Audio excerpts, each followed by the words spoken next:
അഹിംസ കപ്പ എവിടെയായിരുന്നു? ആര്? എന്ത്? ഒറ്റക്കിരുന്ന് കിണിച്ചുകൊണ്ടിരുന്നതിന്റെ കാര്യമാണ് ചോദിച്ചത്. അല്ല, മാഷ്ടെ ഭാര്യ വന്നു കഴിഞ്ഞാൽ പിന്നെ ഞാൻ എവിടെ താമസിക്കും എന്നാലോചിക്കായിരുന്നു. ഭാര്യ വരാൻ ഇനി 2 മാസം ഉണ്ടല്ലോ.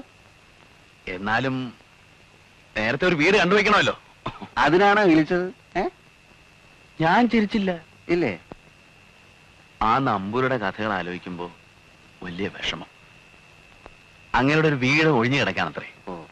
ഞാൻ അവിടെ താമസിക്കുകയാണെങ്കിൽ വാടക എന്നും പറഞ്ഞ് കുറച്ച് രൂപ സഹായിക്കാമല്ലോ.